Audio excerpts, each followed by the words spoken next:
Homely kitchen. ഇന്ന് നമുക്ക് പൊരിയുണ്ട തയ്യാറാക്കുന്നത് എങ്ങനെയാണെന്ന് നോക്കാം. ഇതിന് വേണ്ട ഇൻഗ്രീഡിയൻസ് നോക്കാം. ആദ്യം വേണ്ടത് ശർക്കര. ശർക്കര ഞാൻ ഈ ഒരു കപ്പിന് 1 കപ്പ് എടുത്തു വെച്ചിട്ടുണ്ട്. അതേ കപ്പിന് തന്നെ 3 കപ്പ് പൊരി. ഈ പൊരി നമുക്ക് കടയിൽ വാങ്ങിക്കാൻ കിട്ടുന്നതാണ്. പൊരി ഇതിന് 1:1:3 എന്നുള്ള റേഷ്യോയിലാണ്. ഇത് 1 കപ്പാണെങ്കിൽ ഇത് പൊരി 3 കപ്പ് എടുക്കുക. പിന്നെ വേണ്ടത് 1 നുള്ള് ഏലക്കാപ്പൊടി, 1/2 സ്പൂൺ നെയ്യ്. നെയ്യ് നമുക്ക് കൈയിൽ ഉരുട്ടുമ്പോൾ ഒട്ടാതിരിക്കാൻ വേണ്ടിയിട്ടാണ് നെയ്യ് ഉപയോഗിക്കുന്നത്. പിന്നെ വേണ്ടത് 1/2 കപ്പ് വെള്ളം. ഇനി ഇതെങ്ങനെയാണ് തയ്യാറാക്കുന്നതെന്ന് നോക്കാം. ഈ പൊരി നമുക്ക് ഒന്ന് ഡ്രൈ റോസ്റ്റ് ചെയ്തെടുക്കാം. ഫ്ലെയിം വളരെ കുറച്ച് വയ്ക്കുക. നല്ല ക്രിസ്പി ആവുന്നവരെ റോസ്റ്റ് ചെയ്തെടുക്കാം. ഒരുപാട് നിറം മാറേണ്ട കാര്യമില്ല. ഒരു ക്രഞ്ചി ആയിട്ടുള്ള ആവുന്നത് വരെ മൊരിച്ചെടുക്കുക.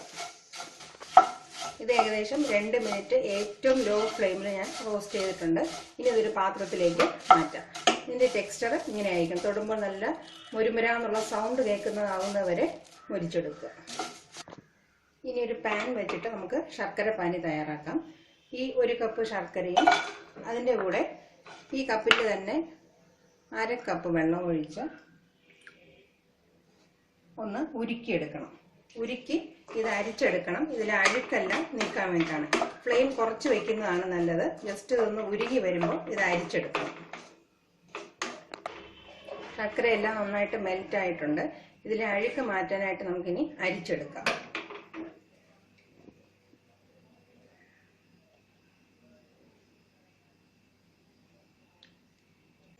ഇനി ഈ പാത്രം ഒന്നുകൂടെ നന്നായിട്ട് കഴുകിയിട്ട് വേണം ശർക്കര പാനി തയ്യാറാക്കാൻ.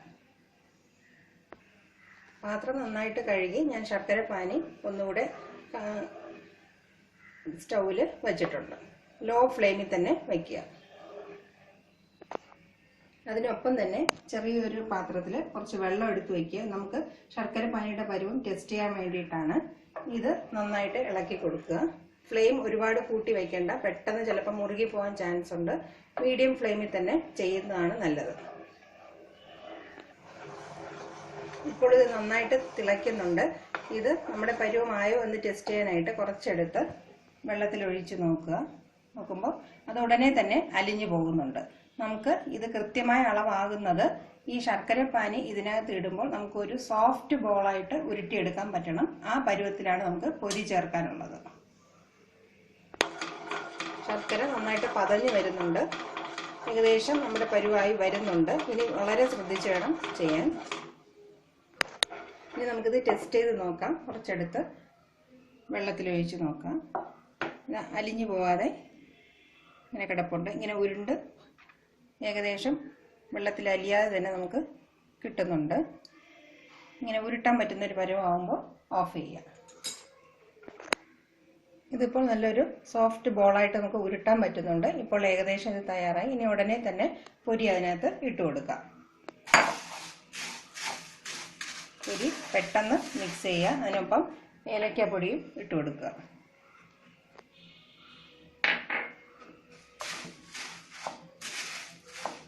നന്നായിട്ട് മിക്സ് ചെയ്തെടുക്കണം.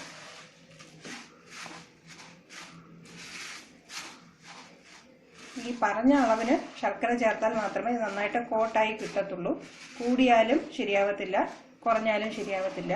കൂടുകയാണെങ്കിൽ നമ്മുടെ പൊരി കുതിർന്നു പോകും. കുറയുകയാണെങ്കിൽ ആവശ്യത്തിന് മധുരവും കാണത്തില്ല. ഇത് നന്നായിട്ട് കോട്ടായി കിട്ടത്തുമില്ല. ഇത് നന്നായിട്ട് മിക്സ് ചെയ്തെടുത്തിട്ടുണ്ട്. ഇനി ഇത് പെട്ടെന്ന് ഒരു ചെറിയ ചൂടിൽ തന്നെ നമുക്ക് ഉരുട്ടിയെടുക്കണം. ചൂട് ബുദ്ധിമുട്ടായിട്ട് തോന്നുന്നവർക്ക്, ഇല്ലെങ്കിൽ ഉരുട്ടാൻ ബുദ്ധിമുട്ടുള്ളവർക്ക് ശകലം നെയ്യ് കയ്യിൽ പുരട്ടിയിട്ട് ഉരുട്ടുക. കുറച്ചിങ്ങനെ എടുത്ത്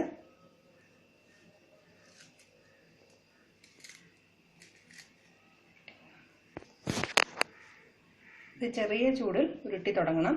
ഇങ്ങനെ കുറച്ചെടുത്ത് ആദ്യം ചെറുതായിട്ടൊന്ന് പ്രസ് ചെയ്ത്, അധികം ശക്തി കൊടുക്കരുത്. ശക്തി കൊടുത്താൽ പൊരിയെല്ലാം പൊടിഞ്ഞു പോകാൻ ചാൻസ് ഉണ്ട്. കുറച്ച് ചെറിയ ഒരു പ്രസ് കൊടുത്ത് ഇങ്ങനെ ഉരുട്ടിയെടുത്ത് കൈകൊണ്ട് ഇങ്ങനെ ഷേപ്പ് ചെയ്ത് വയ്ക്കുക.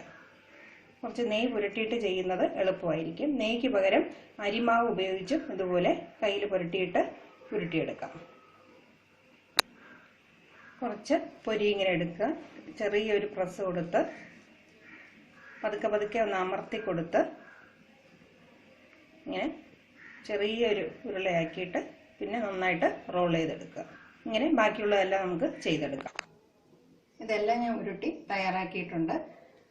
ഇത് വളരെ സ്വാദിഷ്ടമായ നമുക്ക് വീട്ടിൽ തന്നെ ഉണ്ടാക്കാവുന്ന ഒരു നാടൻ സ്വീറ്റാണ്. ഇത് തീർച്ചയായിട്ടും എല്ലാവരും വീട്ടിലുണ്ടാക്കി കൊടുക്കുക. ഇത് ഏകദേശം നല്ല തണുത്ത് ഒരു അരമണിക്കൂറോളം പുറത്ത് വെച്ച് കഴിഞ്ഞാൽ നല്ല തണുത്ത് റൂം ടെമ്പറേച്ചറിൽ എത്തിയിട്ട് പിന്നെ ഏതെങ്കിലും ബോക്സിലോ കണ്ടെയ്നറിലോ സ്റ്റോക്ക് ചെയ്ത് വയ്ക്കാം. ഏകദേശം 1 മാസം വരെ ഉപയോഗിക്കാം. Thank you for watching my video.